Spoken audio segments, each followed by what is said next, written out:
Bueno, pues comenzamos. Buenos días a todos. Vamos a comenzar. ¿Qué vamos a ver el día de hoy? Vamos a comenzar con el estudio de las superficies. Con lo que vamos a comenzar va a ser dando la definición de lo que es una superficie. Después vamos a dar ejemplos de superficies, por ejemplo, la esfera, un cono, un elipsoide y la gráfica de una función de R2 en R, bajo ciertas condiciones, van a ser, bueno, este último van a ser superficies. Después vamos a hacer un repaso de geometría analítica. Vamos a recordar geométricamente qué representa el producto cruz entre dos vectores, ¿ok? Para definir después el vector normal en un punto de la superficie. Si hacemos todo eso, bueno, y después tendríamos que dar ejemplos de cómo encontrar los vectores normales o los vectores ortogonales a una superficie. Eso es lo que tenemos que hacer el día de hoy. Hacemos todo eso y terminamos la clase, ¿va? Bueno, pues vamos a comenzar. Vamos a leer la definición de lo que es una superficie. Definición. ¿Qué tenemos? Pues vamos a considerar un conjunto S, subconjunto de R3. Decimos que S es una superficie si existe una función sigma, la cual está definida en un abierto U, subconjunto de R2 en R3. Esta es una función de clase C1 con U, bueno, subconjunto de R2 abierto y A subconjunto de U, Jordan medible, con la propiedad de que la imagen del conjunto Jordan medible bajo la función sigma sea igual a S, ¿ok? A lo mejor el abierto U, si tú le aplicas sigma, te da más que la superficie S, ajá, pero dentro del abierto hay un Jordan medible con la virtud de que si tú le aplicas la función sigma, te da tu conjunto S. Si estás en esas condiciones, entonces al conjunto S le llamamos superficie. ¿Ok? ¿Cómo se ve esto geométricamente? Pues se ve como en este dibujo. Tenemos aquí a nuestra función sigma, que sería esta que estoy marcando. Tenemos aquí a nuestro dominio de la función sigma, el cual es un abierto. En ese abierto, la función sigma es una función de clase C1. Dentro del abierto hay un conjunto, el cual es Jordan medible y tiene la virtud de que al aplicarle la función sigma se transforma en el conjunto S. ¿Ok? Esa es la virtud del conjunto A Jordan medible. ¿Vale? ¿Por qué Jordan medible? Más adelante, cuando definamos, demos el teorema de Stokes, vamos a necesitar que vamos a tener que hacer una integral. ¿Ah? O cuando calculemos el área de una superficie, vamos a tener que calcular una integral sobre cierta región. Esa región va a ser esta región A. Para que la integral tenga sentido, necesitamos que el dominio, la región de integración, sea un conjunto Jordan medible. ¿Ok? Entonces, ¿por qué se le pide al conjunto A que sea Jordan medible? Porque después vamos a integrar sobre esa región, básicamente. ¿Va? Bueno, entonces, esta es nuestra definición de superficie. Necesitamos tener una función sigma que va de un abierto U, subconjunto de R2 en R3, la cual es de clase C1. Dentro hay un Jordan medible, tal que al aplicarle la función sigma se transforma en nuestra superficie. ¿Ok? Bueno, lo que sigue es pues dar ejemplos, ¿va? De superficies. Otra cosa más, a la función sigma se le conoce como una parametrización de la superficie S. O sea, si estamos en estas condiciones, entonces a sigma se le conoce como una parametrización de la superficie S. ¿Ok? Bueno, pues lo que sigue es dar ejemplos de superficies. Bajamos. Y nuestro primer ejemplo. Ejemplo 1. Demuestra que S, definida como el conjunto de ternas x, y, z en R3, tales que x cuadrada más y cuadrada más z cuadrada es igual a r cuadrada, donde r es una constante mayor que 0, es una superficie. ¿Ok? Bueno, pues hay que hacer la demostración. ¿Qué conjunto es este? Geométricamente, nosotros lo conocemos muy bien, ¿verdad? Es una esfera de radio r centrada en el origen. Aquí la tenemos dibujada, ¿verdad? ¿Qué tenemos que hacer? Tenemos que demostrar que nuestra esfera de radio R, con centro en el origen, es una superficie. ¿Cómo podemos probar eso? Bueno, pues nos fijamos en la definición, ¿no? Lo que tenemos que hacer es demostrar que existe una función sigma que va de un abierto U subconjunto de R2 en R3, una función de clase C1, donde U, el dominio de la función sigma, es un conjunto abierto. Y dentro de ese abierto hay un Jordan medible que tiene la virtud de que al aplicarle sigma nos da nuestro conjunto S, que en nuestro caso, ¿qué nos tendría que dar? Nos tiene que dar la esfera, ¿verdad? Entonces, nosotros buscamos esa función sigma, ¿vale? Y es justo lo que digo aquí en la prueba, demostración. Buscamos una función sigma que va de este conjunto A subconjunto de R2 en R3, tal que ¿qué satisface? Bueno, primero, la sigma está definida en un Jordan medible, pero tiene extensión de clase C1 a todo un abierto U, que es lo que dice aquí arriba, tiene una extensión a un abierto U, tal que sigma es de clase C1 en U y A es un subconjunto de U.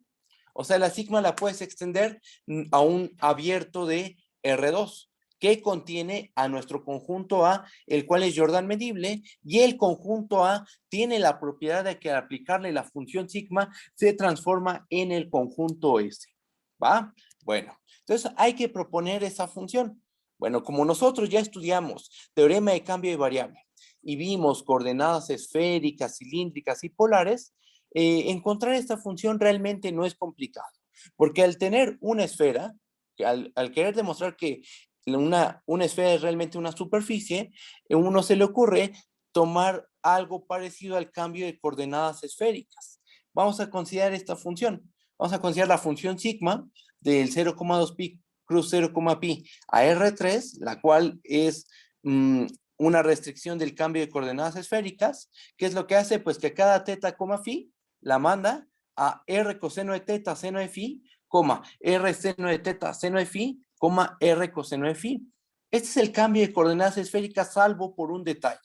El detalle está en que el tercer parámetro, el parámetro R, es fijo. Aquí nuestro parámetro R es una constante. Esta R no es variable, como en el cambio de coordenadas esféricas. Estamos de acuerdo. Aquí es una constante.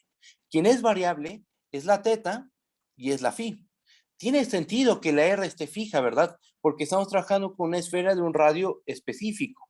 Radio R, la R está fija. Ajá. Entonces, el ya conocer el cambio de coordenadas esféricas motiva a definir esta función sigma. ¿Va? ¿Qué es lo que sigue? Ya propusimos la función. Ahora hay que ver que realmente satisface todas las condiciones que necesitamos para que podamos concluir que esa es una superficie, que la esfera es una superficie. Bueno, pues vamos a notar lo siguiente. Notemos que, primer punto, sigma es una función de clase C1 en R3. ¿Por qué? ¿Por qué es de clase C1 en R3? Bueno, porque sigma está definida en términos de productos de senos y cosenos. Si tú te das cuenta, en cada componente, en cada función componente, tenemos productos de senos y cosenos. Coseno de teta, seno de phi, en la primer componente. En la segunda componente tenemos seno de teta, seno de phi. Y en la tercer componente tenemos coseno de phi. Y en cada componente está multiplicada por R, pero R es una constante. ¿Estamos de acuerdo? Entonces, cada componente es una función de clase C1, por lo tanto la sigma va a ser de clase C1, y estamos de acuerdo que se extiende a todo R3. Seno y coseno está definido en R.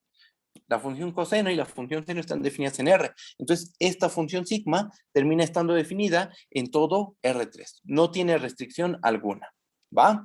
¿Qué más? Bueno, nuestro conjunto A que nosotros proponemos es el 0,2 pi cruz 0, pi.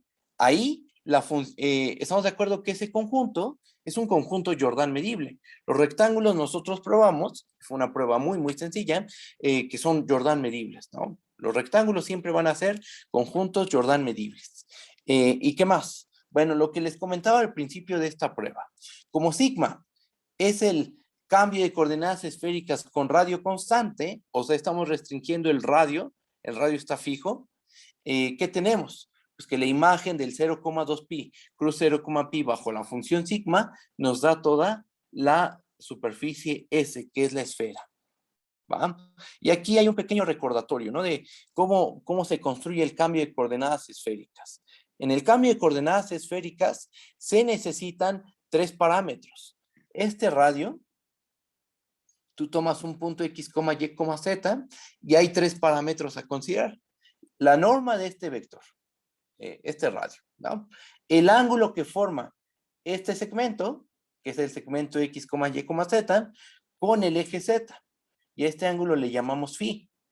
Y al proyectar este punto X, Y, Z al plano XY, aquí obtenemos otro segmento y consideramos el ángulo que se forma con el eje X y dicho segmento. Este ángulo le llamamos teta.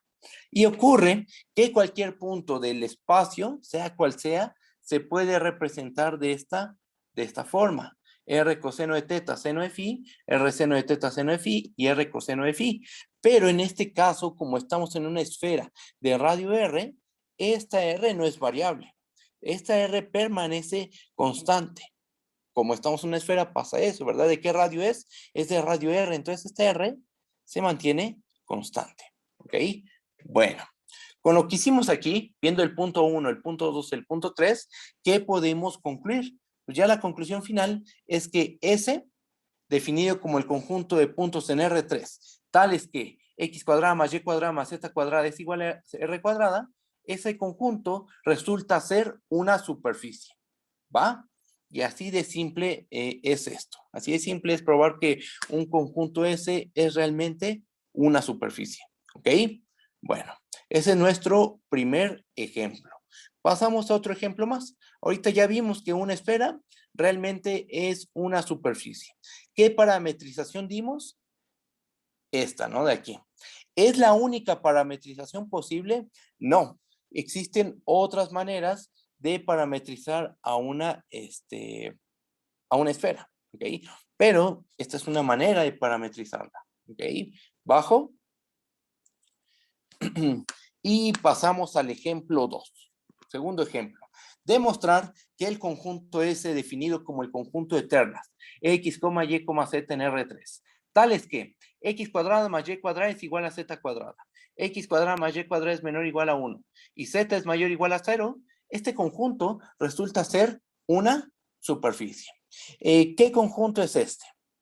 Bueno, pues la primera condición, esta condición, nos arroja un cono, pero un cono, un doble cono, ¿no? Ahí está. Este cono, esta parte del cono, y este otro cacho de cono. Pero esta región es no acotada, ¿ok?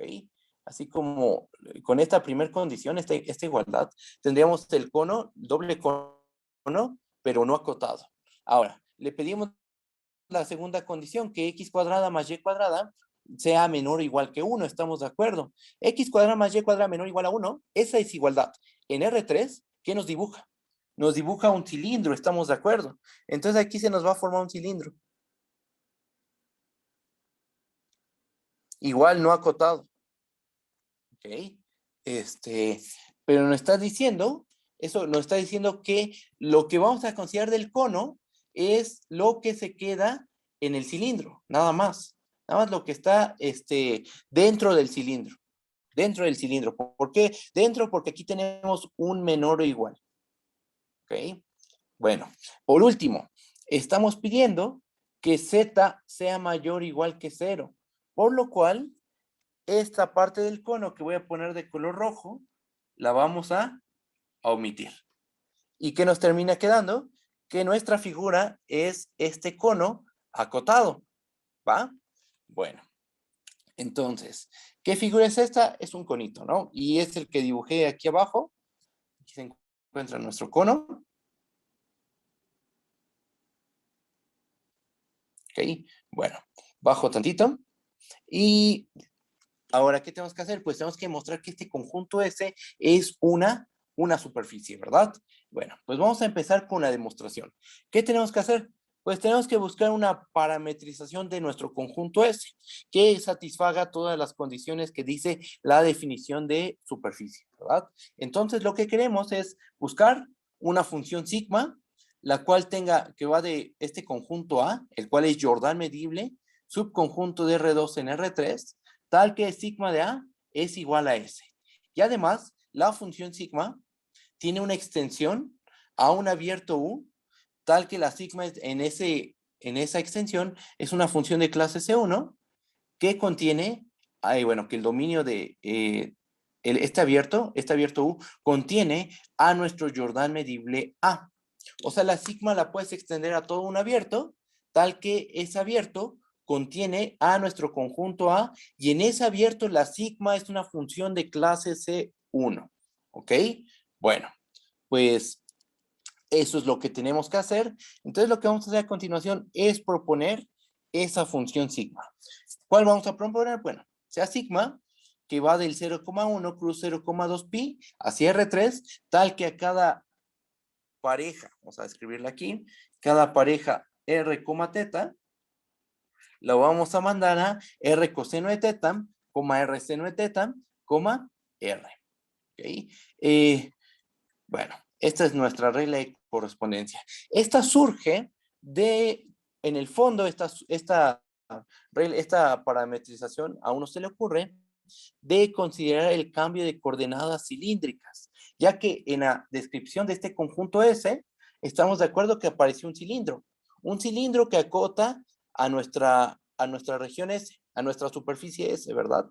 Entonces, que ese cilindro acote a nuestra superficie S, a nuestro cono, motiva a considerar el cambio de coordenadas esféricas, pero con un detalle. El cambio de coordenadas cilíndricas siempre considera tres parámetros, ¿no?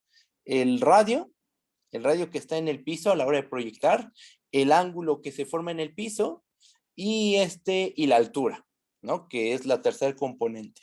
Eso es lo que suele pasar en el cambio de coordenadas cilíndricas. Aquí el detalle es que el radio que se forma en el piso y la altura, que nos la da la tercer componente, la estamos considerando iguales. ¿Ok?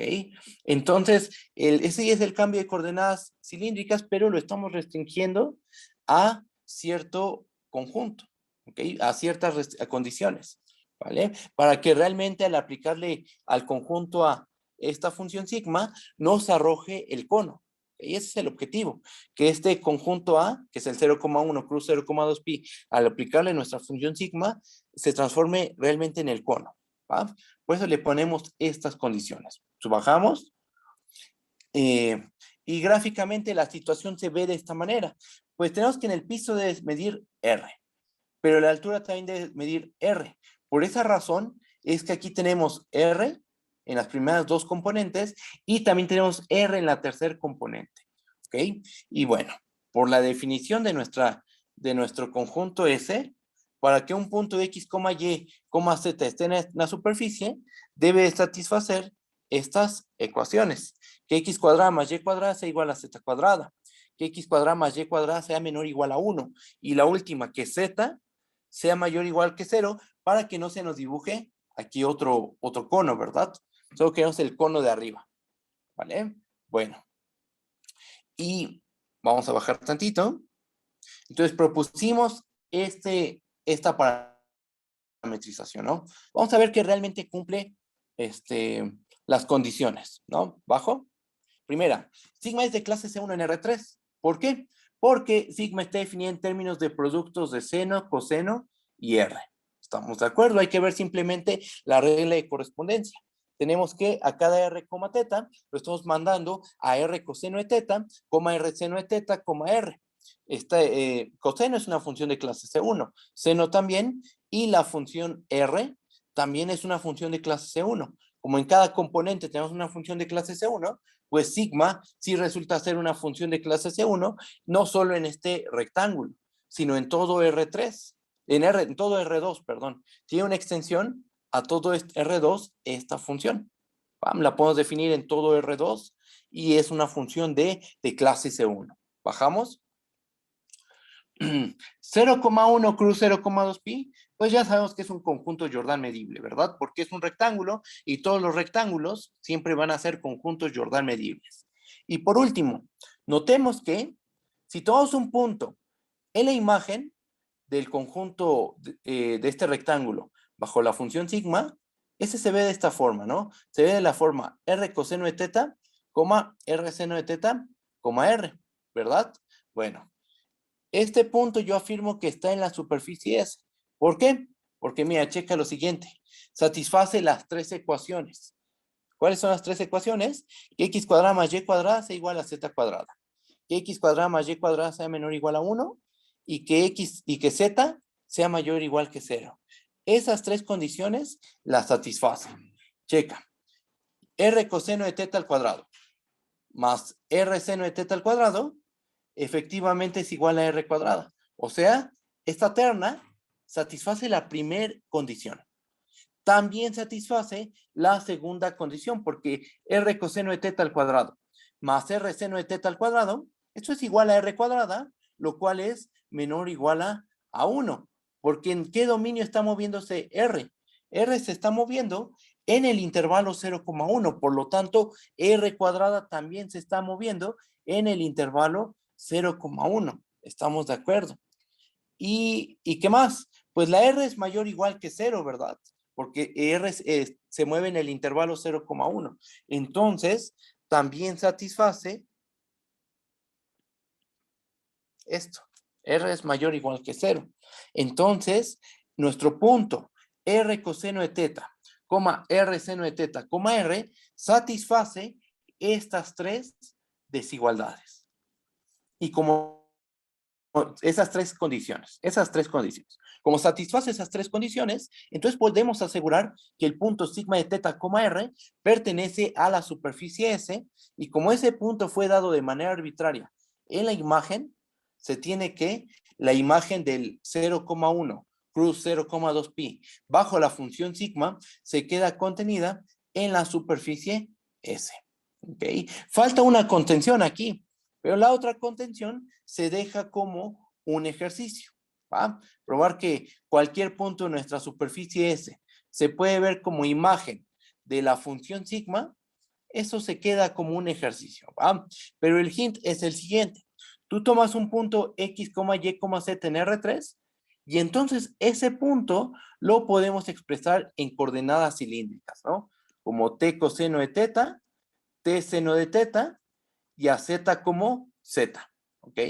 Bueno, si ese punto está en la superficie S, que sabemos que es un cono, pues entonces T, teta y Z, que son los parámetros, van a tener que satisfacer ciertas condiciones. Esas condiciones tienen que ustedes probar que son las condiciones que nos llevan a expresar a X, Y, Z, como indica la regla de correspondencia de la sigma. O sea, al final van a ver que este punto X, Y, Z se puede ver como R coseno de teta, R seno de teta, R, con R un punto del 0,1 y teta en el intervalo cerrado 0,2 pi. ¿Ok? Bueno, pero la otra contención ustedes la hacen, ¿vale? Entonces, con todo esto, ¿qué tenemos? Pues que sigma es una función de clase C1 que se puede extender a todo R3.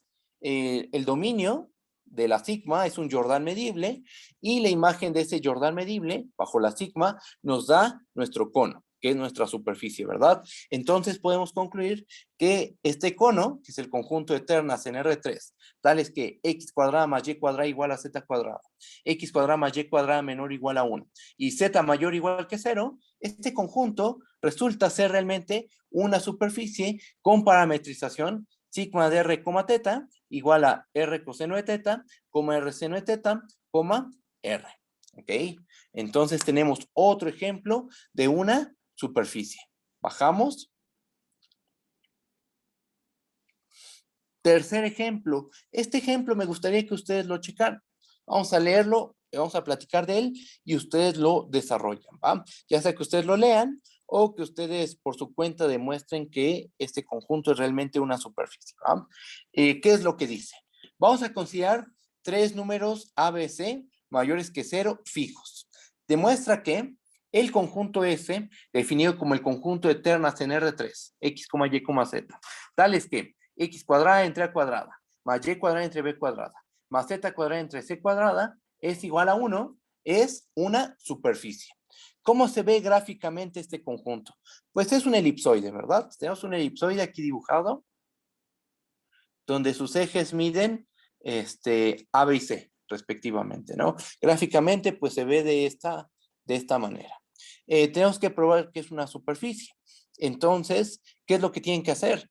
Tienen que exhibir una función de clase C1, definen un abierto de R2, tal que dentro de ese abierto haya un conjunto Jordan medible cuya imagen bajo la sigma nos da el conjunto S, ¿verdad?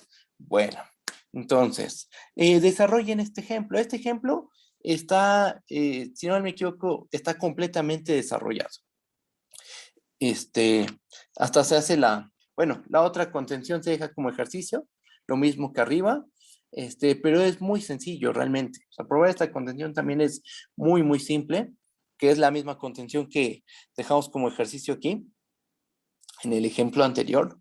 Entonces, me gustaría que ustedes lo desarrollaran, ¿va? Simplemente hay que fijarse en la definición de lo que es una superficie. Y construirse la parametrización, ver que satisface las condiciones para hacer una parametrización y bueno, de ahí concluir, ¿va? Bueno, entonces este ejemplo ustedes lo desarrollan y pasamos al último ejemplo, que ese es muy importante y lo vamos a estar utilizando mucho. Bajo. Ejemplo 4. ¿Qué es lo que dice? Vamos a considerar una función que va de un abierto U subconjunto de R2 en R, una función de clase C1 en U. Como ya dije, U es un conjunto abierto. Y A subconjunto de U, Jordan medible. O sea, dentro de ese abierto U, tómate un Jordan medible, ¿va? Demostrar el problema que dice. El ejemplo que dice, demostrar que S, definido como el conjunto de ternas, X, Y, Z en R3, tales que Z es igual a F de X, Y X, Y pertenecen a, es realmente una superficie. ¿Quién es el conjunto S? Pues esa es la gráfica de la función F, ¿no? Pero restringida al conjunto A. O sea, tu gráfica de principio está definida en todo U. Consideras todas las ternas en R3, tal que X, Y se mueve en U. Pero aquí la estamos restringiendo a el conjunto A, únicamente el conjunto A, el cual por hipótesis va a ser un conjunto Jordan medible, ¿va? Entonces, nuestro objetivo es ver que este conjunto es realmente una superficie. Gráficamente, ¿cómo se ve la situación? Pues se ve así. Aquí tenemos a nuestro espacio tridimensional, tenemos a la gráfica de F, pero le estamos restringiendo al conjunto Jordan medible A, que aparece aquí abajo. ¿Ok? A lo mejor la F está definida en un conjunto muchísimo más grande. A lo mejor está definida en todo R2. Sí, sí, sí. Pero nosotros la restringimos a un Jordan medible. Y vamos a ver que al hacer esta restricción, esta gráfica, realmente esto es una gráfica, la gráfica de F restringida a es una superficie. ¿Ok? Bueno, pues vamos a empezar con la prueba. ¿Qué queremos? Pues buscamos sigma, que va de A subconjunto de R2 en R3, función con extensión de clase C1 a un abierto que contiene A Jordan medible, tal que sigma de A, la imagen de A bajo sigma, sea igual a la superficie S. Ya tenemos quién es el abierto, ¿verdad? Ya nos lo está dando el problema. El abierto va a ser este abierto U donde está definida la función F. Ese abierto contiene nuestro Jordan medible. Entonces lo que tenemos que hacer es nada más dar la regla de correspondencia. ¿Quién va a ser sigma? Proponemos a sigma que va de A subconjunto de R2 en R3, tal que a cada X, Y lo mande a X, Y, F de X, Y. ¿Ok? ¿Eso qué es? Pues estamos asignándole a cada punto del dominio de la F, restringida a, le estamos asignando su punto correspondiente en la gráfica de la función. Eso es lo que estamos haciendo simplemente. Tomamos un punto de A y le vamos a asignar su punto correspondiente en la gráfica de la función. Eso estamos de acuerdo que nos determina una función que va de A hacia la superficie. ¿Ok? Ahora, ya propusimos la función, e intuitivamente, pues, pareciera que sí, que esta sigma lo que hace es transformar el conjunto A en la superficie S, ¿verdad? La intuición nos dice que eso es lo que va a suceder, pero bueno, lo que tenemos que hacer ahora es probarlo. Vamos a demostrar que realmente sigma satisface lo que queremos, ¿ok? Bueno, pues notemos lo siguiente. Notemos que sigma es una función de clase C1 en U, Pues por hipótesis sabemos que f es una función de clase C1 en el conjunto U, ¿verdad? Entonces, fíjense, la sigma está conformada por tres funciones componente. La primera es la x. La segunda función componente es y. Y la tercera función componente es f de x, y. Esas tres funciones son funciones de clase C1 en todo el abierto U, ¿verdad? Entonces, ¿qué tenemos? Como cada función componente de sigma es una función de clase C1 en U, entonces sigma resulta ser una función de clase C1 en U. ¿Va? Bueno, ¿qué más? Por hipótesis, el conjunto A es Jordan medible. O sea, no hay nada que hacer ahí. Ya por hipótesis tenemos que el conjunto A es un conjunto Jordan medible. Por último, notemos lo siguiente. Tomamos la imagen de A bajo sigma. ¿Qué es eso? Por definición de imagen directa, tenemos que esto es el conjunto de x, y, f de x, y, tal que x, y pertenece en A. ¿Estamos de acuerdo que esto es sigma de x, y? Entonces aquí simplemente lo que estamos haciendo es usar la definición de la imagen directa de un conjunto bajo una función. Eso es lo único que estamos haciendo. Ahora, este conjunto lo podemos describir de la siguiente manera, como el conjunto de los x, y, z en R3, tales que z se ve de la forma f de x, y x, y pertenece en A, ¿vale? Pero este conjunto, ¿quién es? Pues así como definimos las cosas, este conjunto es la superficie S. Recuerden cómo se definió este, aquí lo tenemos. Son las ternas, tales que z es de la forma f de x, y x, y pertenece en A, que es justo como estamos describiendo aquí el conjunto. ¿Ok? Entonces, ¿qué probamos? Pues lo que se probó realmente es que la imagen de A bajo sigma es esta superficie S. ¿Va? Y entonces, ¿qué tenemos? Que nuestro conjunto S, para nuestro conjunto S, existe una función que va de un Jordan medible, subconjunto de R2 en R3. Esta función tiene extensión a un abierto, es de clase C1, y la imagen del conjunto Jordan medible bajo sigma nos da nuestro conjunto S. Con eso, con esas tres condiciones, hemos probado que S es una superficie. ¿Va? Entonces, la conclusión es que S, definido como el conjunto de ternas en R3, tal que Z es de la forma f de x, y x, y pertenecen a, realmente es una superficie. ¿Va? Bueno, entonces, tenemos otro ejemplo más de una superficie. La gráfica de una función de R2 en R siempre va a ser una superficie. ¿Vale? Bueno, con esto terminan los ejemplos de superficies. Aquí hay un comentario, voy a hacer un comentario extra. En la definición de superficie, realmente no es necesario, de principio no es necesario, pedir que el conjunto A sea Jordan medible. Eso es porque al rato vamos a hacer integración, vamos a integrar y necesitamos que trabajar sobre regiones bonitas, o sea, sobre regiones Jordan medibles. Pero de principio uno pues, no tendría por qué pedir que el conjunto A sea Jordan medible.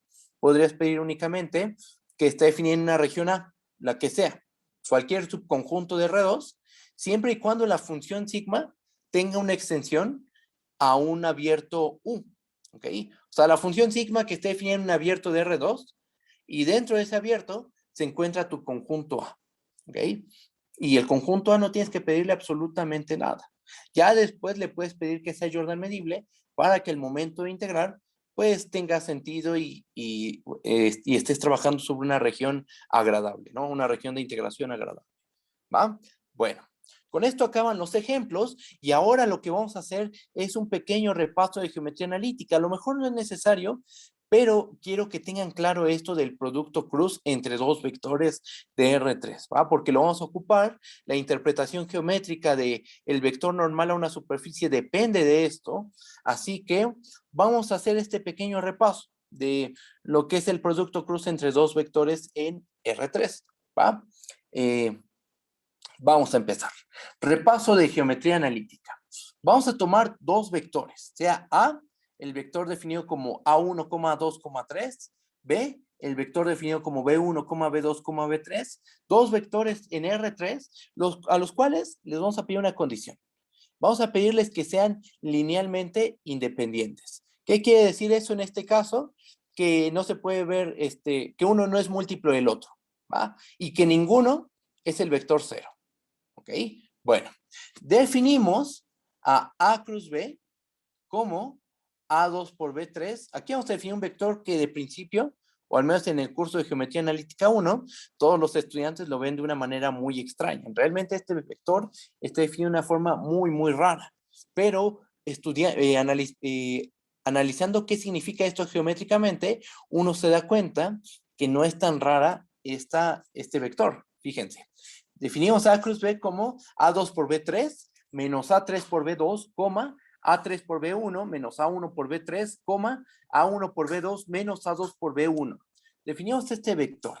Y antes de continuar, recordemos, o vamos a introducir esta notación. Introduzcamos esta notación. Definimos ahí como el vector 1, 0, 0. A J como el vector 0, 1, 0. Y acá como el vector 0, 0, 1. O sea, son los vectores canónicos, ¿no? Es la base canónica. Y como esa cosa es una base, entonces cualquier vector del espacio lo podemos expresar como combinación lineal de estos tres vectores, ¿verdad?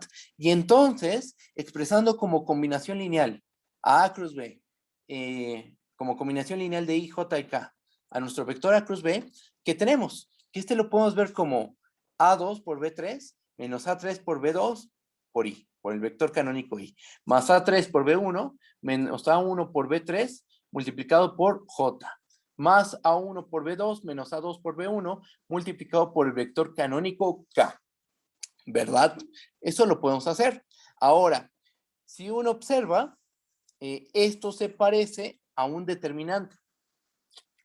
Estrictamente hablando, no lo es. Estrictamente hablando, no es un determinante porque para calcular un determinante necesitamos estar parados sobre un campo, ¿ok? Sobre los coeficientes, los términos a los que les vas a calcular el determinante, deben de ser elementos de un campo o un anillo conmutativo si queremos generalizar lo más que se pueda, ¿no? Pero al menos sobre un campo. Bueno, sobre un campo vamos a pensarlo nosotros. Aquí hay un detalle. Y es un vector, estamos de acuerdo, no es un elemento de un campo.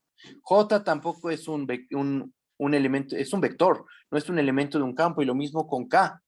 Entonces, lo que voy a hacer a continuación es introducir notación. Esto es solo notación, pero nos va a ayudar a saber cómo desarrollar el producto cross entre dos vectores A y B.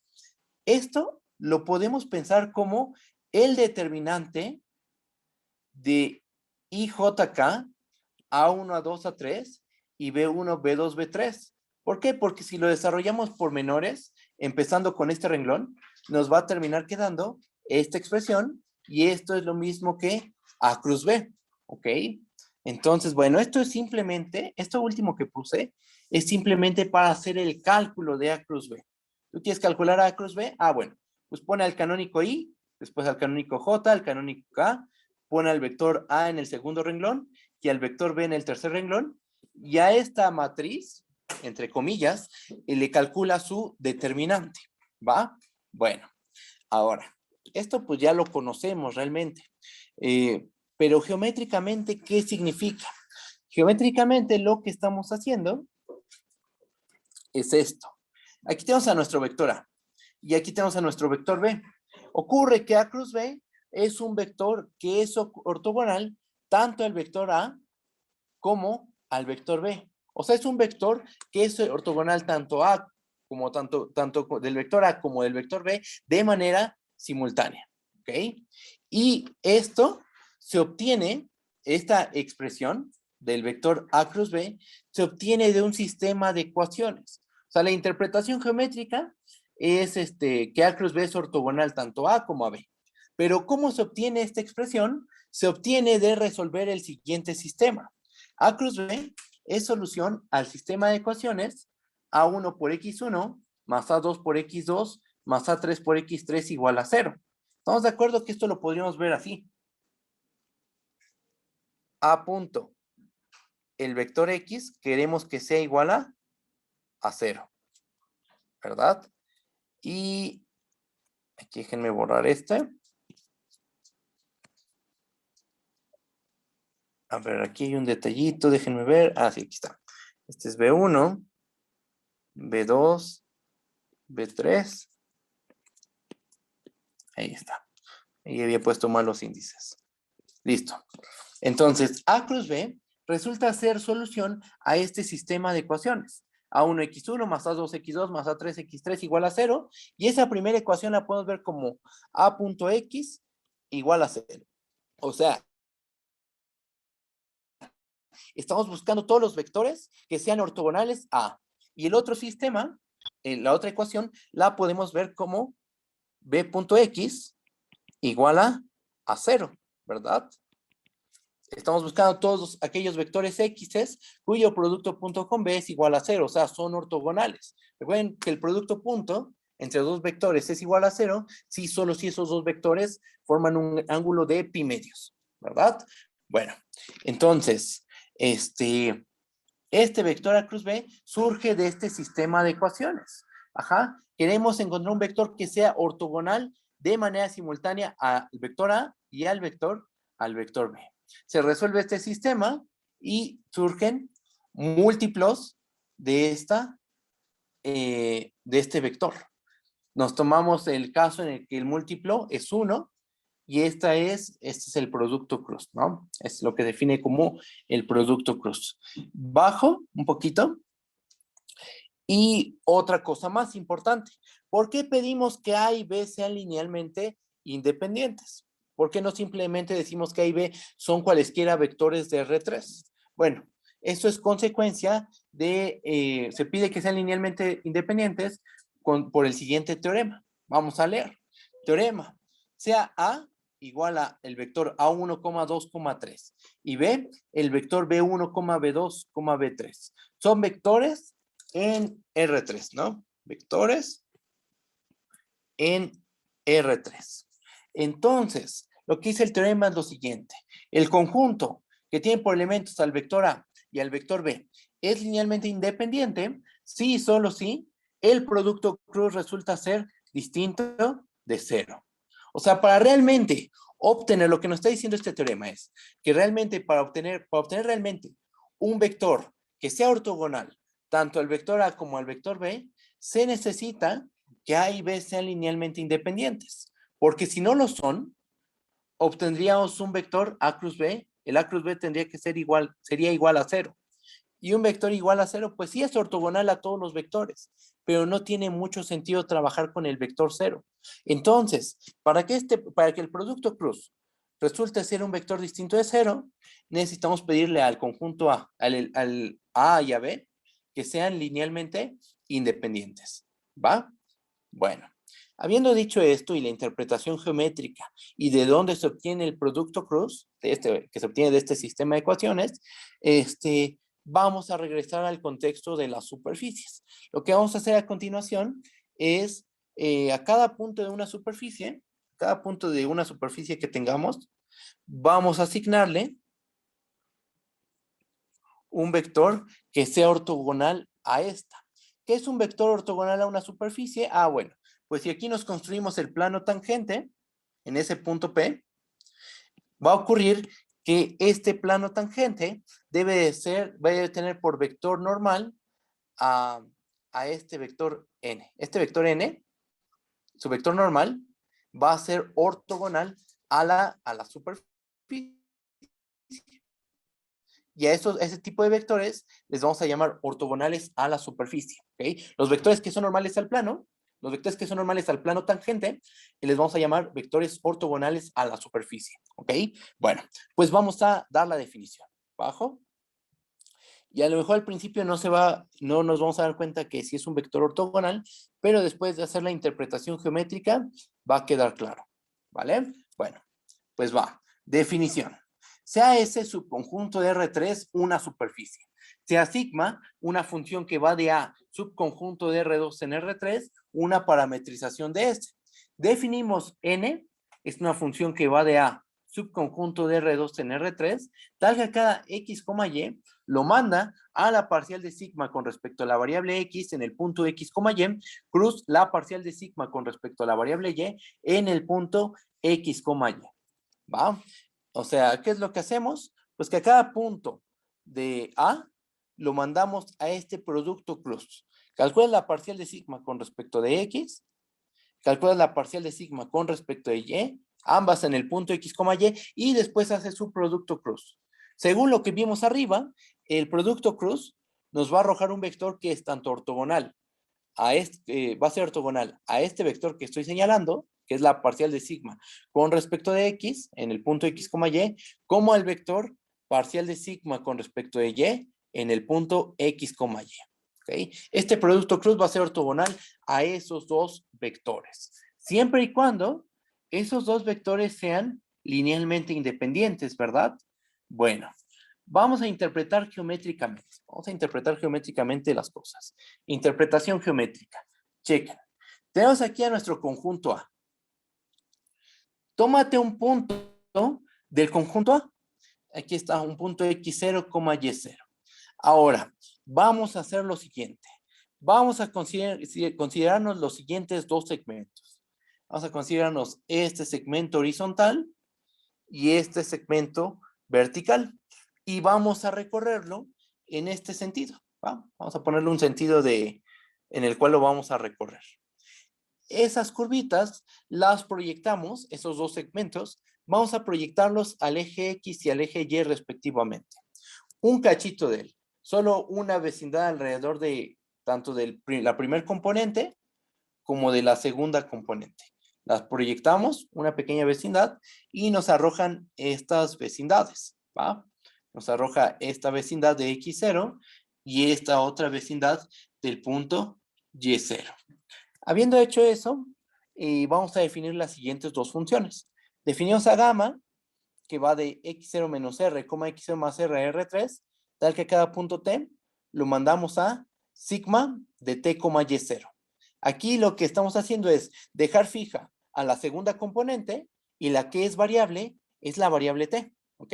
Y eso tiene sentido, ¿verdad? Porque nos estamos moviendo en este segmento intuitivamente. En realidad nos estamos moviendo en esta vecindad, aquí está en el piso, pero intuitivamente nos estamos moviendo aquí, ¿no? Entonces, al movernos en este segmento, solo tenemos un grado de libertad, una variable, que es la primer componente. La segunda componente en todo este trayecto se permanece constante, vale Y0, ¿verdad? Entonces, bueno, tenemos esta regla de correspondencia. Y definimos a la delta, que va de Y0 menos R, Y0 más R, va de ese intervalo abierto hacia R3, y lo que hace es que a cada punto T lo vamos a mandar a sigma de X0, T. Ahora, ¿qué es lo que pasa? Bueno, ahora la primer componente está fija, permanece constante y vale X0, y la segunda componente es variable. Geométricamente lo que estamos haciendo es movernos en todo este segmento. En este segmento, la segunda componente es fija, vale Y0, ¿verdad? Y entonces, pero en realidad, bueno, nos estamos moviendo en este dominio, ¿no? En este de aquí. Bueno, entonces, definimos esas dos funciones. Son curvas, ¿verdad? Son curvas en R3. Su imagen es una curva en R3. Entonces, ¿esto qué nos dibuja? Pues un hilo, ¿no? Usualmente nos dibuja un hilo, salvo en unos casos extremos, que por ejemplo en las curvas de Peano nos dibujaría, puede dibujarnos todo un cuadrado unitario. Pero en este caso, vamos a pensar que nos dibuja esto de aquí abajo. A ver, vamos a dejarlo. Ahí está, con esto. Y vamos a checar el dibujo. Fíjense. Aquí está nuestra superficie S. Está nuestra superficie S. Ahora vamos a meter a la superficie S en todo este argumento. Aquí está la superficie S, ¿verdad? Tenemos esta función gamma, que en el fondo tiene la regla de correspondencia de la sigma. El único detalle es que la segunda componente está fija. Entonces, ¿qué nos dibuja esto? Pues nos dibuja una curva en la superficie. Lo mismo pasa con la delta. La delta también nos dibuja una curva en la superficie. ¿Okay? ¿En qué sentido se recorre? En el sentido que indicamos aquí. Nos vamos moviendo de izquierda a derecha y de abajo hacia arriba, y entonces eso determina un recorrido de la traza tanto de gamma como de delta. La vamos recorriendo en este sentido, por ejemplo, según el dibujo. Recuerden que esto es solo un dibujo, ¿eh? No es una prueba formal, solo es un argumento geométrico. Y después, ¿qué tenemos? Ah, bueno, si queremos calcular la derivada de gamma y la derivada de delta, nosotros sabemos por cálculo 3 que la derivada de una función de R en Rn nos da un vector tangente a la traza, ¿verdad? Entonces, aquí obtenemos un vector tangente, si calculamos su derivada en el punto x0, en el punto x0 y y0 respectivamente, aquí nos da otro vector tangente, y esos vectores tangentes ocurre que están relacionados con las parciales de sigma, ¿va? Nota lo siguiente, vamos a ver el cuadrito que está del lado izquierdo. Nota esto, es una cuenta muy sencilla realmente. Simplemente hay que darse cuenta que estás derivando una composición para observar que la derivada de gamma en el punto x0 es la parcial de sigma con respecto de x evaluada en x0, y0. Y la derivada de delta con respecto a y0 es la parcial de sigma con respecto de y en el punto x0, y0. ¿Ok? Entonces, como dice el punto 3, ocurre que gamma prima y delta prima son tangentes a la superficie en cierta dirección, la que indique la curva. Entonces, aquí lo que obtenemos es este vector tangente y aquí obtenemos este otro vector tangente. Esos dos vectores no son cualesquiera vectores tangentes, son la parcial de sigma con respecto de x y la parcial de sigma con respecto de y. Con esos dos vectores nos podemos construir el plano tangente, ¿verdad? Porque tienes dos vectores aquí, suponte por un momento que son linealmente independientes, entonces podemos construirnos con esos dos vectores el plano tangente. ¿Y cuál es un vector normal? Ah, pues hacemos el producto cruz y nos da un vector normal al plano tangente. Y ese vector, geométricamente hablando, es ortogonal a la superficie, porque es el vector normal al, al plano tangente en ese punto. O sea, este vector que obtuvimos, que es la parcial de sigma con respecto de x, en el punto x0, y0, cruz la parcial de sigma con respecto de y, en el punto x0, y0, x0, y0, es un vector ortogonal a la superficie en el punto sigma de x0, y0. Si nos paramos en otro puntito, por ejemplo, si nos paramos a lo mejor en este, pues aquí vamos a tener otro vector normal distinto. ¿Ok? Entonces, dependiendo del punto en el que estés de la superficie, tenemos un vector ortogonal. Ahora, aquí hay un detalle. Esto se vale, sí va a ser ortogonal, siempre y cuando estas parciales sean linealmente independientes. Si son linealmente independientes, vamos a obtener realmente un vector que es ortogonal a nuestra superficie. ¿Va? Bajamos. Y eso es justo lo que digo acá abajo, en esta parte. Fíjense. Por lo cual, para cada x, y n de x, y que lo definimos arriba, sabemos que es la parcial de sigma con respecto de x, plus la parcial de sigma con respecto de y lo que obtuvimos es que es un vector ortogonal a ese en el punto sigma de x, y. Siempre y cuando, y aquí está la advertencia, siempre y cuando la parcial de sigma con respecto de x evalúe en el punto x, y. Cruz, la parcial de sigma con respecto de y en el punto x, y sea distinto del vector 0. Lo cual nosotros sabemos que pasa siempre y cuando estos dos vectores sean linealmente independientes, ¿verdad? Si esos dos vectores son linealmente independientes, es decir, si uno no es múltiplo del otro, entonces, sí nos va a arrojar un vector que es ortogonal a la superficie, ¿va? Bueno, ¿qué es lo que sigue? Pues ahora lo que vamos a hacer es dar ejemplos de cómo se obtiene un vector, los vectores ortogonales a la superficie en base a una parametrización dada. O sea, vamos a tener nuestra superficie, vamos a tener una parametrización y con esa parametrización vamos a obtener los vectores ortogonales. En algunos casos vamos a ver que estas parciales, la parcial de sigma con respecto de x y la parcial de sigma con respecto a y, no van a ser linealmente independientes. Y entonces en esos puntos no vamos a obtener un vector ortogonal a la superficie. En esos casos, en el caso en que las parciales no sean linealmente independientes, no vamos a obtener un vector ortogonal a la superficie. ¿Va? Bueno, pues vamos a hacer los ejemplos. Pasemos al primer ejemplo. ¿Qué es lo que dice? Vamos a leer. Ejemplo 1.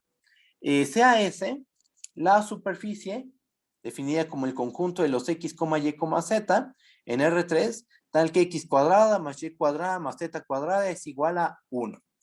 Este conjunto S, nosotros ya probamos que es una superficie y dimos una parametrización, ¿verdad? Bueno, de hecho, este ejemplo lo hicimos un poquito más general hace rato. Consideramos que el radio era un radio fijo pero arbitrario, ¿no? Pero el que sea mayor que 0, ¿no?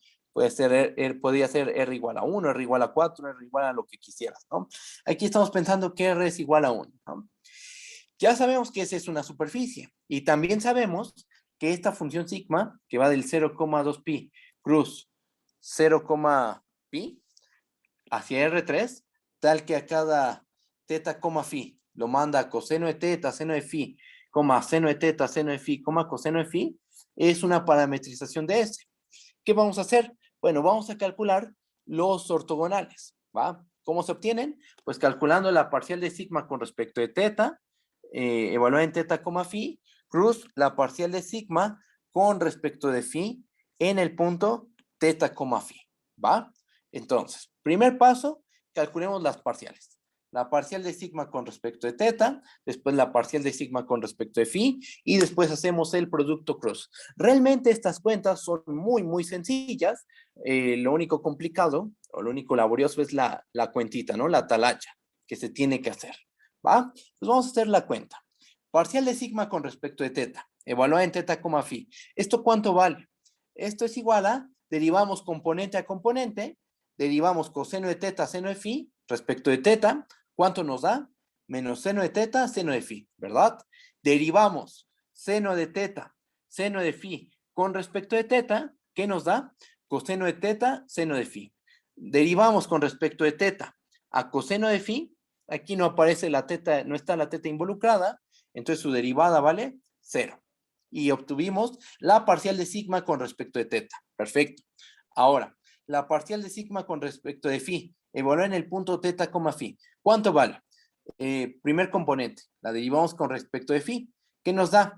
Coseno de teta, coseno de phi, ¿verdad? Ahora, la segunda función componente, seno de teta, seno de phi, la derivamos con respecto de phi. ¿Qué obtenemos? Obtenemos seno de teta, coseno de phi, ¿verdad?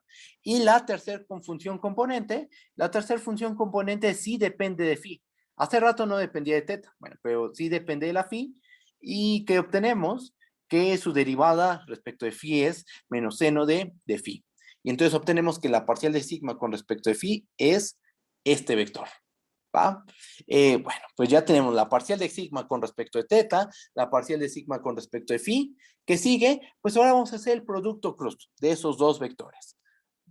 Bajo. Y aquí un recordatorio. Recuerda que I es el vector canónico 1,0,0, J es el vector canónico 0,1,0 y K es el vector canónico 0,0,1. Estamos de acuerdo, ¿verdad? Bueno, ¿qué hacemos? Calculamos este producto cruz. La parcial de sigma con respecto de teta, evaluada en teta, phi. Cruz, la parcial de sigma con respecto de phi, evaluada en el punto teta, phi. ¿Eso a qué es igual? Notación. Sabemos que esto es igual al determinante. Esto es notación, no es un determinante realmente. Bueno, es el determinante de IJK menos seno de teta, seno de phi, coseno de teta, seno de phi, 0, coseno de teta, coseno de phi, después seno de teta, coseno de phi, y por último menos seno de phi. Hacemos el cálculo de este determinante. Lo desarrollamos por menores, desarrollamos el primer renglón y nos termina quedando que esto es I por el determinante de coseno de teta, seno de phi, 0, seno de teta, coseno de phi, menos seno de phi, menos J, recuerden que el signo se va alternando, menos J por el determinante de menos seno de teta, seno de phi, 0, coseno de teta, coseno de phi, menos seno de phi, más K por el determinante de menos seno de teta, seno de phi, coseno de teta, seno de phi, coseno de teta, coseno de phi, seno de teta, coseno de phi, ¿verdad? Haciendo las cuentitas nos queda eso. ¿Y qué es lo que sí? Pues realmente es simplemente hacer la cuentita. Vamos a calcular tres determinantes de 2 por 2, de una matriz de 2 por 2. Desarrollamos, aquí me voy a brincar un paso, porque realmente eso no es complicado. Desarrollamos esos tres determinantes y ¿qué terminamos obteniendo? Nos termina quedando lo siguiente. Menos coseno de teta, seno cuadrado de phi, menos seno de teta, seno cuadrado de phi, coma, menos seno de phi, coseno de phi, ¿verdad? Y observa lo siguiente, que ya no lo escribí porque ya no me ocupo en este cacho, pero algo que ayuda a interpretar geométricamente este vector es factorizar menos seno de phi en este vector. Factorizamos menos seno de phi en toda esta expresión, en todo este vector, factorizas menos seno de phi y obtienes pues obtienes el mismo valor, pero factorizando menos seno de phi, por supuesto, pero tiene una interpretación geométrica esto. Eso lo vamos a hacer más adelante. Ahorita solo lo comenté. Si factorizamos a menos seno de phi, es más fácil entender qué representa ese vector. ¿Va? Pero ahorita lo vamos a hacer al final. Y entonces, ¿qué tenemos? Bueno, si nos fijamos nada más en la cuentita, lo que hemos hecho es que para cada punto teta, phi, del 0,2 pi, cruz 0, pi, tenemos que este vector, la parcial de sigma con respecto de teta, cruz la parcial de sigma con respecto de phi, está dada por menos coseno de teta, seno cuadrado de phi, coma, menos seno de teta, seno cuadrado de phi, coma, menos seno de phi, coseno de phi. ¿Okay? Este es el producto cruz, ya lo obtuvimos. ¿Es fácil? Sí, es muy fácil realmente, porque solo hay que calcular derivados parciales y en general calcular derivados parciales es algo muy sencillo. ¿Es rápido? No, eso tal vez no es rápido, es bastante cuentita, hay que hacer muchas cuentas, pero pues se tienen que hacer, ¿no? Y tenemos que hacer al menos 1 o 2 ejemplos de esto, ¿va? ¿Qué más? Bueno, sabemos que este vector va a ser ortogonal a la superficie. ¿Va a ser ortogonal en qué punto? Va a ser ortogonal en el punto sigma de teta, phi, ¿verdad? En ese punto va a ser ortogonal a la superficie, pero siempre y cuando ese vector no sea cero, ¿verdad? Entonces, una pregunta que surge de manera natural es preguntarse, ¿este vector puede ser cero? ¿O cuándo este vector va a valer cero? ¿Cuándo este vector vale cero? Bueno, pues vamos a deducir cuándo ese producto cruz vale cero, porque en estos casos no vamos a tener un vector ortogonal, ¿verdad? Bueno, pues vamos a hacer el siguiente razonamiento. Fíjense. Parcial de sigma con respecto de teta. Evaluada en el punto teta, phi. Cruz, parcial de sigma con respecto de phi. Evaluada en el punto teta, phi. ¿Va a ser igual al vector 0 de R3? Sí, solo sí. Pues lo que obtuvimos, ¿no? ¿Cuánto vale ese producto cruz? Bueno, esto es sí, solo sí, menos coseno de teta, seno cuadrado de phi, coma, menos seno de teta, coma, seno cuadrado de phi, coma, menos seno de phi, coseno de phi. ¿Sí está bien esa parte? Sí. Bueno, menos seno de phi por coseno de phi. No, aquí hay un detalle, ¿verdad? Ah, no, no, sí está bien, sí está bien. Esto es igual al vector 0 de R3, ¿verdad? Ahora, aquí sí factorizamos. Vamos a factorizar seno de phi. Factoricemos seno de phi. Esto es sí, solo sí. Seno de phi por el vector menos coseno de teta, seno de phi, coma, menos seno de teta, seno de phi, coma, menos coseno de phi, es igual al vector 0 de R3. Álgebra lineal 1. La primera clase de lineal 1. A ti en la primera clase de lineal 1, en la segunda, te demuestran que si estás en un espacio vectorial y tienes un vector que se puede ver como la multiplicación de un escalar por un vector X, esto es igual al vector 0 del espacio B. Esto pasa, sí, solo sí, el escalar es 0, el 0 del campo, o tu vector X es el vector 0. Ajá. Entonces, vamos a usar eso. Tenemos aquí un escalar, ya que se evaluó esto es un escalar, y tenemos a nuestro vector. Ajá. Cuando este es igual al vector 0 de R3. Eso pasa, sí, solo sí, seno de phi es igual a 0, o menos coseno de teta, seno de phi, menos seno de teta, seno de phi, coma menos coseno de phi, es igual al vector 0 de R3, ¿verdad? Bueno, ¿y cuándo sucede eso? ¿Cuándo va a pasar que o este es 0, o este valor es 0, o este vector es 0? Bueno, eso va a suceder si, solo si phi es de la forma pica. Y phi, bueno, como estamos, acuérdense que el dominio de nuestra función sigma, vamos a recordar el dominio de la sigma. ¿Dónde está? Aquí está, ¿no? Bueno, creo que ya subí de más. El dominio de la sigma es el 0,2 pi cruz 0, pi, ¿verdad? La phi se mueve de 0 a pi, ¿ah? Y la teta se mueve de 0 a 2 pi. Entonces tengan presente que la phi se mueve de 0 a pi. ¿Dónde estamos? Ah, no, ya pasé. Aquí está. Fíjense. Tenemos que para que seno de phi valga 0, nosotros sabemos por cálculo 2 o cálculo 1, que para que seno de phi valga 0, la phi debe ser de la forma pi k, con k un entero, ¿verdad? Pero como estamos en cierto dominio, esto lo debemos intersectar con la condición de que phi se mueva en el 0, pi, ¿ok? Bueno, esto surge de la primer igualdad a 0. O sea, que seno de phi sea igual a 0. Y que este vector, cuando este vector se hace 0, nunca se hace 0. Esa es la respuesta. Este vector, este que estoy señalando, este vector, nunca, el que esté igualado a 0, nunca va a ser igual a 0. Es imposible que sea igual a 0. Es imposible que sea igual al vector 0. Sin importar los valores que le demos, esto nunca se va a hacer 0 y básicamente es porque aquí aparece el coseno, aquí está coseno y aquí aparece seno, ¿ok? Ah, bueno, o sea, esto nunca va a valer 0, esto nunca va a valer 0 si si, si no estamos en este caso, o sea, si no estamos, si no estamos considerando este caso, ¿va? Bueno, entonces, eso ustedes chequenlo, ustedes chequenlo, este vector es imposible que valga a 0. Entonces, ¿qué tenemos? Que la única manera en que nuestro producto cruz sea el vector 0 de R3, la única forma en que ese vector, ese producto cruz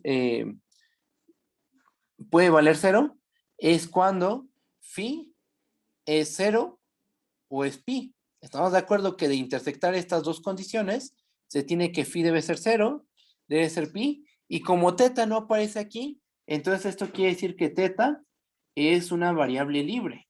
Teta se mueve de 0 hasta 2pi, ¿no?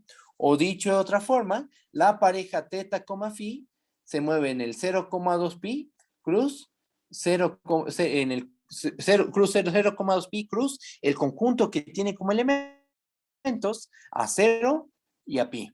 ¿Ok? Bueno, tenemos dos casos a considerar. Vamos a ver qué vectores son estos. Más bien, ¿qué puntos nos arrojan estos puntitos, los puntos teta, phi? ¿Qué puntos nos arrojan en la superficie? Bueno, dos casos. ¿Qué pasa cuando la phi es igual a 0? Si la phi es igual a 0, ¿cuánto vale sigma de teta, phi? Bueno, esto va a ser sigma de teta, 0. Sustituyendo,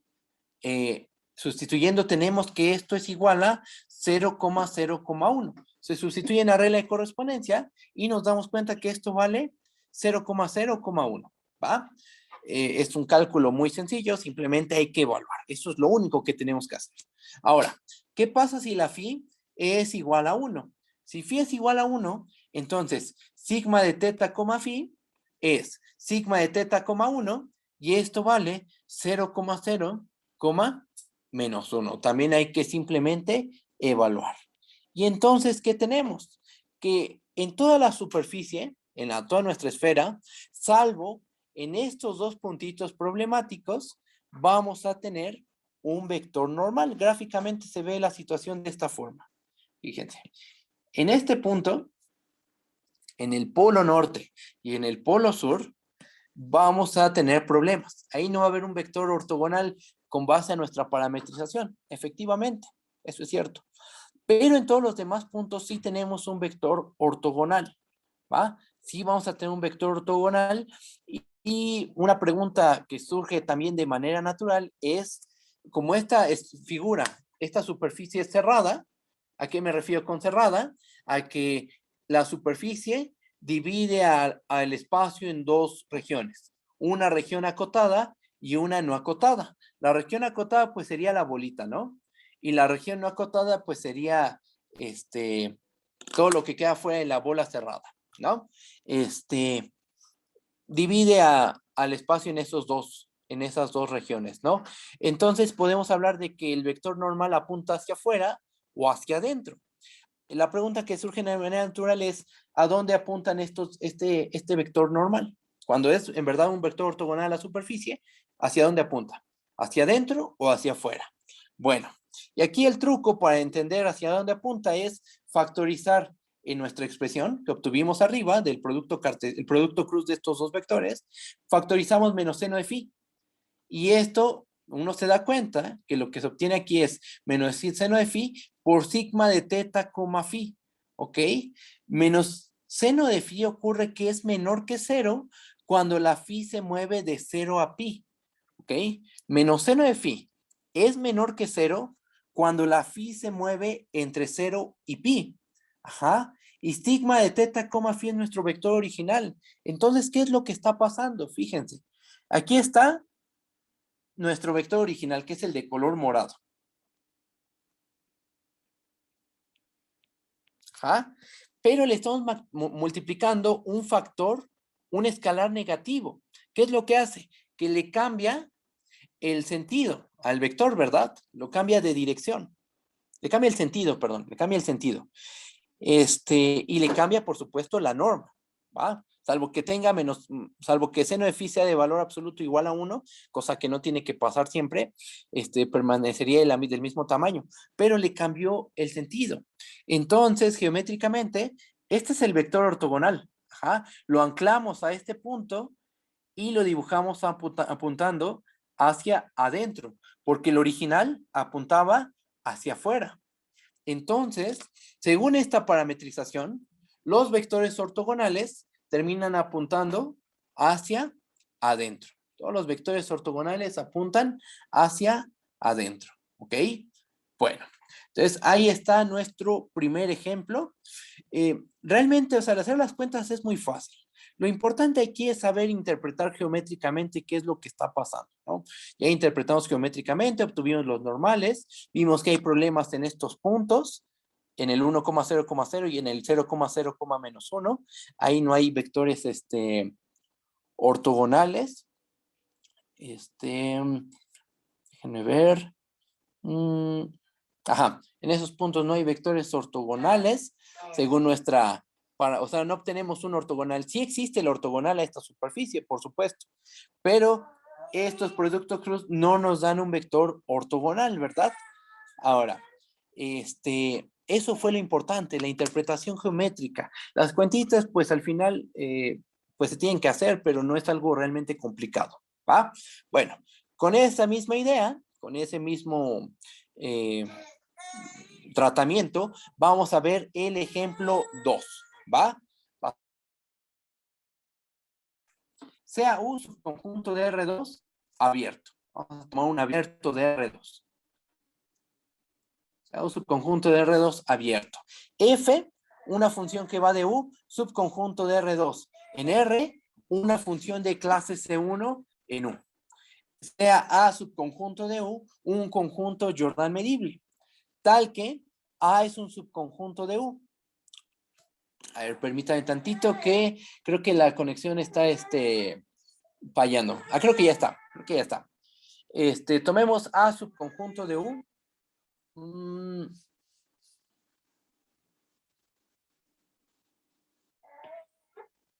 A ver, ahí está ya. Sea A subconjunto de U, Jordan medible, tal que A se queda contenido en U. ¿Nosotros qué sabemos? Nosotros sabemos que S, definido como el conjunto de los X, Y, f de X, Y, tal que X, Y pertenecen a, es una superficie. Eso ya lo probamos al principio de la clase. Probamos que este conjunto realmente nos arroja una superficie y que la función sigma, que va de A, subconjunto de R2 en R3, con regla de correspondencia tal que a cada X, Y lo manda a X, Y, f de X, Y, esta función es una parametrización de S, ¿ok? Esa sigma es una parametrización de nuestra superficie S. ¿Qué es lo que vamos a hacer? Vamos a calcular los vectores normales según esta parametrización. O sea, vamos a calcular la parcial de sigma con respecto de X en el punto X, Y, cruz la parcial de sigma con respecto de Y en el punto X, Y para cada punto de A. ¿Va? ¿Qué es lo que hay que hacer? Pues calculamos las parciales, hacemos su producto cruz y hacemos la cuentita, ¿no? Simplemente. Bueno, pues procedemos. Bajamos y comenzamos. A ver, parcial de sigma con respecto de X en el punto X, Y. ¿Eso cuánto vale? Derivamos la primer componente con respecto de X. ¿Cuánto nos da? 1. Después la segunda función componente. La derivamos con respecto de X. ¿Cuánto nos da? 0. La tercera función componente. La derivamos con respecto de X. ¿Cuánto nos da? La parcial de F con respecto de X en el punto X, Y. Entonces ya obtuvimos la parcial de sigma con respecto de X, ¿verdad? Después, derivamos parcialmente a sigma con respecto de y. ¿Cómo le hacemos? Bueno, primera función componente con respecto de y la derivamos, nos da 0. Calculamos la derivada con respecto de y de la segunda función componente, nos arroja 1. Y derivamos la tercera función componente, que es la f de x, y, con respecto de y nos da la parcial de f con respecto de y en el punto x, y. ¿Ok? Y con eso tenemos calculada la parcial de sigma con respecto a ella. Bien, las cuentas son muy, muy sencillas. ¿Qué sigue? Pues vamos a hacer el producto cruz. Hacemos el producto cruz. Y aquí me voy a brincar ya los pasos. Hace rato lo hice con mucho cuidado, pero realmente el cálculo es muy sencillo, ¿verdad? Entonces tenemos que la parcial de sigma con respecto de x en el punto x, y, cruz, la parcial de sigma con respecto de y en el punto x, y, esto es igual a y, el determinante ij acá. Después ponemos aquí la parcial de sigma con respecto de x, que es el vector 1, 0, parcial de f con respecto de x, y después la parcial de sigma con respecto de y, que es 0, 1, parcial de f con respecto de y. ¿Va? Le calculamos el determinante a esa matriz, otra vez entre comillas, porque eso no es no es un no es un determinante tal cual, ¿verdad? Solo es notación. Pero la operatividad se rige en base a cómo se desarrolla un determinante, ¿va? ¿Qué obtenemos al final? Obtenemos que esto es la parcial de f con respecto de x, evaluada en x, y, menos la parcial de f con respecto de y, evaluada en el punto x, y, 1, ¿ok? Y entonces tenemos que para cada x, y en A, este producto cruz, la parcial de sigma con respecto de x, cruz, la parcial de sigma con respecto de y, es igual a parcial de f con respecto de x, evaluada en el punto x, y, menos parcial de f con respecto a la variable y, evaluada en el punto x, y, 1. ¿Ok? Y ahora nota esto. Aquí pasa algo interesante. Y es que esto es lo importante de trabajar con esta generalidad, con este tipo de superficie. Lo padre de esta superficie es que en todos los puntos tenemos vector de la superficie, vamos a tener un vector ortogonal. Siempre vamos a podernos construir el vector ortogonal vía esta operación, haciendo el producto cruz. Nota esto. Nota que para cada x, y en A, este vector es distinto al vector 0 de R3. ¿Por qué? Porque la tercer componente siempre resulta ser 1. Entonces, eso obliga a que este vector siempre sea distinto de 0. ¿Verdad? Por lo cual, tenemos que para cada x, y en A, la parcial de sigma con respecto de x cruz la parcial de sigma con respecto de y es ortogonal a la superficie S. Recuerden que la superficie S es el conjunto de los x, y, f de x, y, tal que x, y pertenece en A. Es ortogonal a la superficie. ¿En qué punto? En el punto x, y, f de x, y. ¿Ok? ¿Cómo se ve esto gráficamente? Se ve de la siguiente forma. Nosotros nos paramos en este punto X, Y de A. A no es la superficie, pero cuando le aplicamos nuestra parametrización, eso nos da un punto de la superficie. Y en ese punto, el vector ortogonal a la superficie va a ser este, justamente. ¿Va? Entonces, este ejemplo es importante. ¿Por qué? Porque nos está mostrando un ejemplo de una función, digo, de una superficie que en cada punto tiene su vector ortogonal vía esta parametrización, la parametrización sigma. Entonces aquí lo que tenemos es una función n que va de A, subconjunto de R2 a R3, tal que a cada X, Y le asignamos este vector. Y este realmente en cada punto nos está asignando un vector ortogonal. A ese tipo de superficies, ese tipo de superficies tienen un nombre. Para las superficies, tales que existe una función, las cuales tienen la propiedad de tener una función que va de cierto conjunto a subconjunto de R2 a R3, tal que a cada punto X, Y le asigna un vector ortogonal a la superficie, esa superficie y que esa función sea diferenciable o continua al menos, continua, de hecho que sea continua, se les conoce como superficies orientables. Todos los vectores están apuntando hacia una misma dirección, ¿no? Entonces, cuando pasa eso, las superficies son orientables. Intuitivamente hablando, una superficie es orientable si tiene dos caras. Eso es lo que suele pasar. Usualmente, si tú dibujas una superficie, por ejemplo, vamos a dibujar aquí un plano, ¿no? Pues ese planito, estamos de acuerdo que tiene dos caras. Tiene la cara de arriba, que es la que nosotros estamos viendo y que voy a dibujar voy a colorear de un color amarillo, ahí está. Esa es una de sus caras. Pero si nosotros volteamos ese plano, que podemos agarrar el planito y lo volteamos, pues tiene otra cara abajo, ¿verdad? Y esa cara la podemos dibujar de otro color, ¿verdad? Entonces, eso es que sea orientable, que tiene dos caras, ¿ok? Y uno podría pensar que todas las superficies son orientables, pero ocurre que no. Por ejemplo, la banda de Möbius es un ejemplo de una superficie no orientable. Nosotros no nos vamos a meter a estudiar las superficies orientables porque no lo necesitamos. Podemos enunciar el teorema de Green, Gauss y Stokes sin hablar de orientación, ¿va? Igual lo vamos a introducir a lo mejor un poquito, pero no es que vayamos a estudiar a profundidad el tema de orientabilidad de una superficie. Esto creo es mejor que se estudie con calma en un curso de geometría diferencial, cuando ya una superficie la defines en términos de unas funciones que se les conoce como cartas. Ajá. Es un poquito más, ahí es un poquito más geométrico el asunto. Y bueno, pero eso ya es en otro curso, en un curso de geometría diferencial o en un curso de topología diferencial. ¿Va? Nosotros no vamos a estudiar la orientación de una superficie aquí. ¿Va? No hace falta. Nos desviaríamos bastante del tema. ¿Bajo? Y pasamos a un ejemplo más. Vamos a hacer otro ejemplo. Este ejemplo es completo. ¿En qué sentido? En el que tenemos que demostrar que efectivamente el conjunto que demos es una superficie. Tenemos que calcular los vectores normales y ver, bueno, calcular la parcial de sigma con respecto de x, cruz parcial de sigma con respecto de y, donde sigma es una parametrización, y ver para qué puntos eso realmente nos da un vector normal. ¿Ok?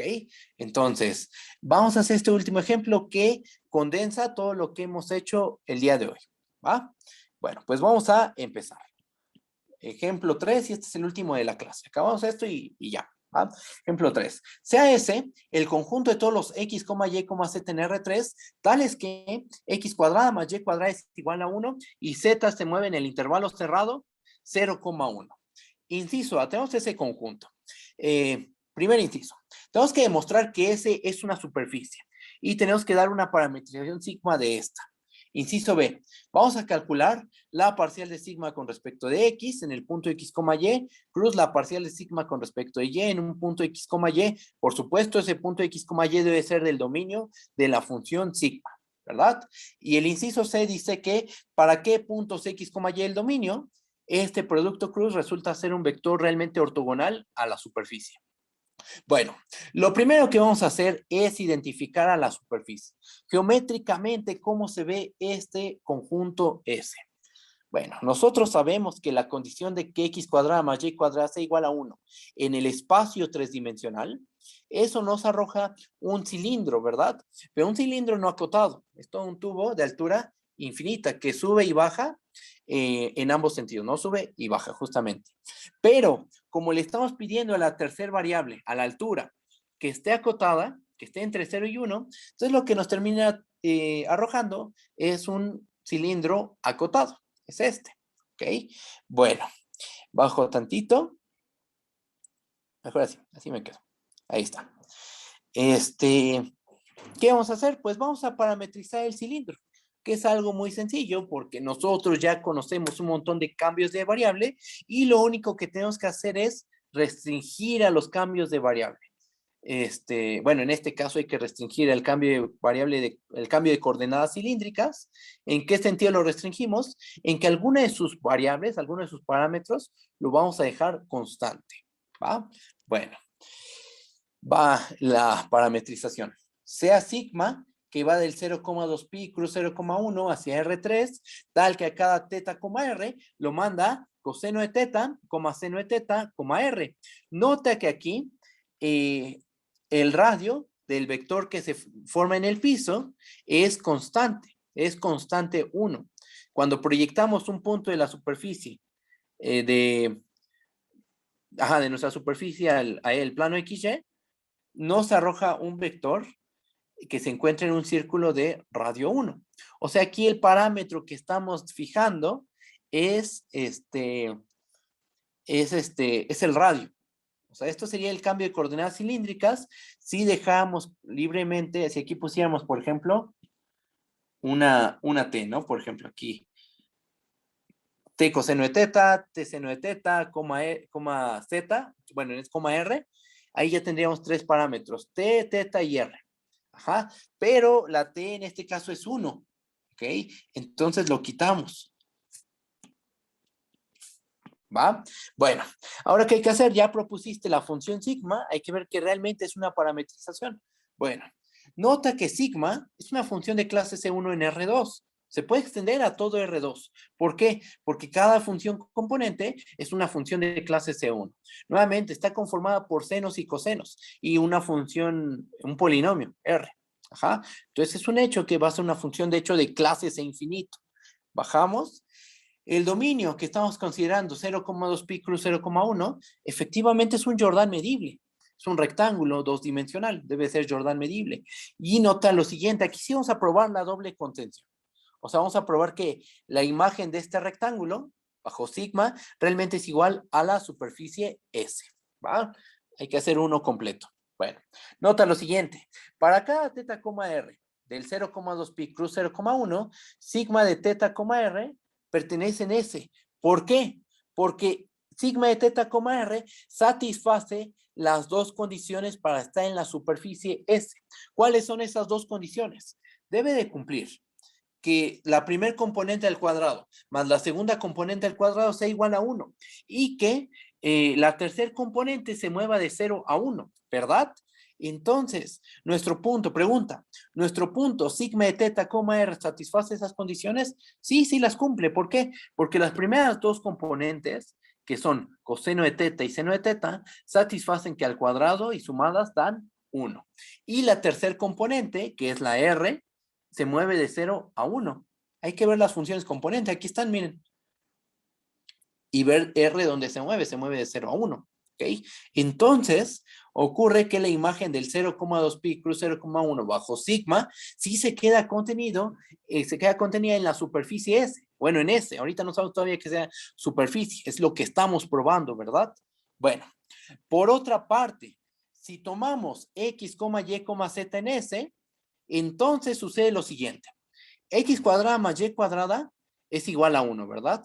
Y Z está en el intervalo 0,1. Eso consecuencia de que si tomamos un punto de que X, Y, Z, nos lo estamos tomando en el conjunto S, ¿verdad? Y para estar en el conjunto S, se debe satisfacer esta igualdad y esta condición, ¿verdad? Bueno, tomamos un punto del que sea en S.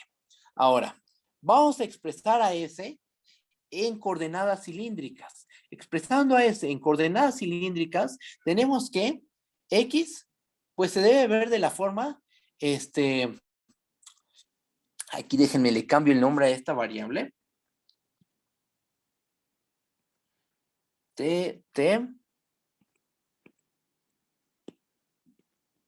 Esta también T, porque nosotros ya tenemos una variable R ahí.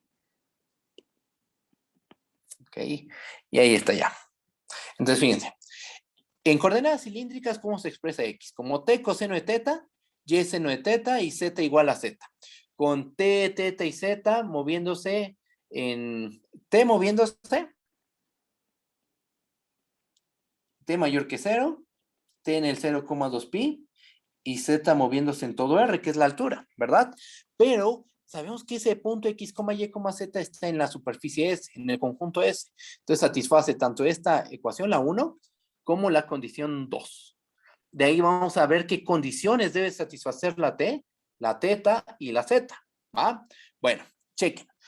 Por 1, tenemos que X cuadrada más Y cuadrada es igual a T coseno de teta al cuadrado más T seno de teta al cuadrado. Ahí tenemos en el fondo seno cuadrado más coseno cuadrado y nos va a quedar únicamente T cuadrada. ¿Y cuando eso es igual a 1? Cuando la T es igual a 1. Estamos de acuerdo que debe ser igualado a 1, porque satisface, se supone, la ecuación 1. Entonces de ahí se concluye que T debe ser igual a 1. Y usando la ecuación 2, concluimos que la tercer componente se mueve en el 0,1. ¿Ok? Y luego, ¿de ahí qué podemos concluir?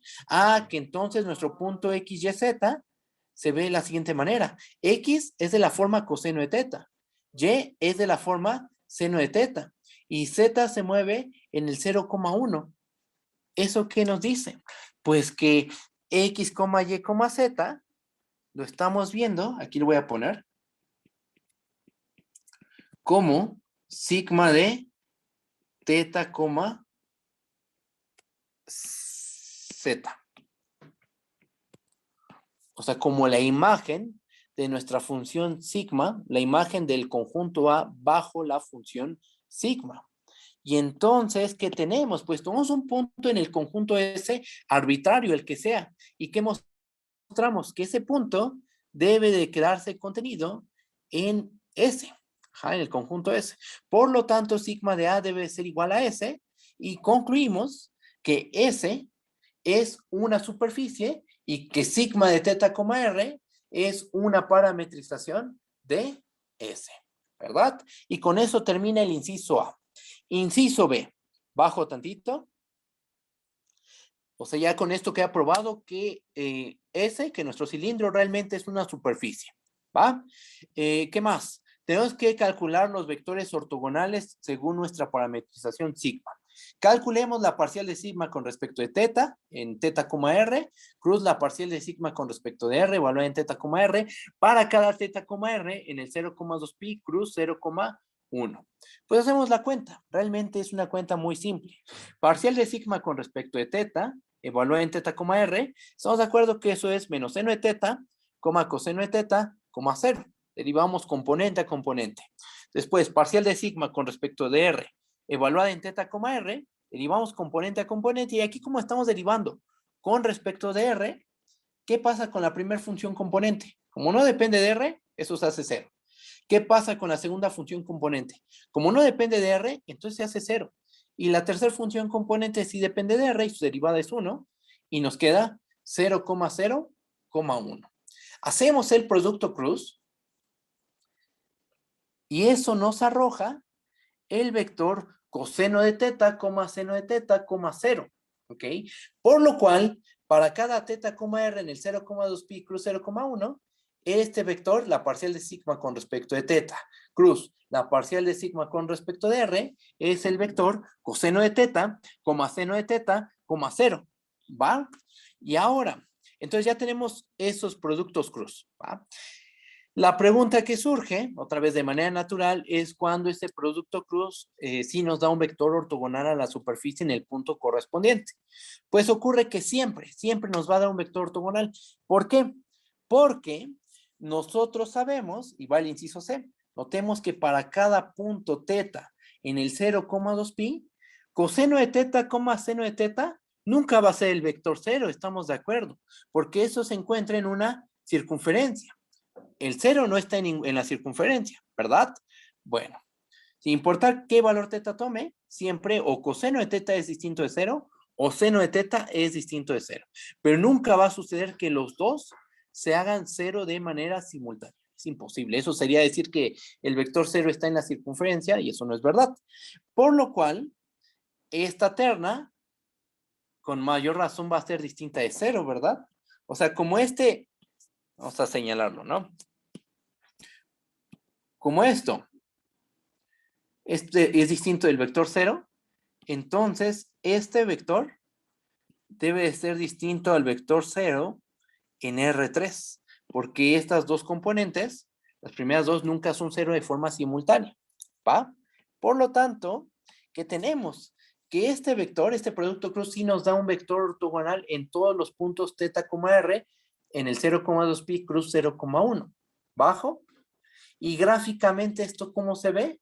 Se ve así, fíjense. Aquí tomamos un cierto punto en la circunferencia, fíjense.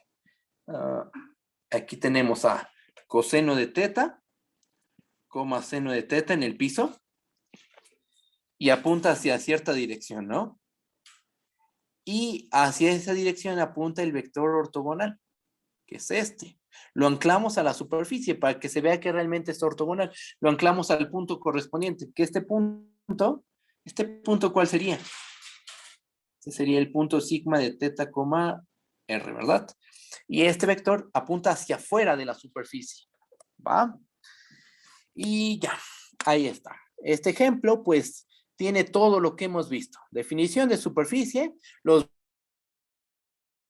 bueno, el producto cruz de las parciales, ver cuándo eso nos da un vector realmente ortogonal a la superficie y ya. ¿Qué es lo que sigue? Ahora, con esto acabamos lo correspondiente a vectores ortogonales a una superficie. ¿Qué es lo que sigue? Bueno, tenemos que definir el concepto de reparametrización. Igual que con las curvas, vamos a esperar tantito, ahí está. Tenemos que definir el concepto de reparametrización. Igual que con las curvas. Las curvas se pueden reparametrizar, ¿verdad? Las superficies también. Entonces, tenemos que definir lo que es una reparametrización. Ahí va a haber un cambio de variable involucrado. Hace ejemplos de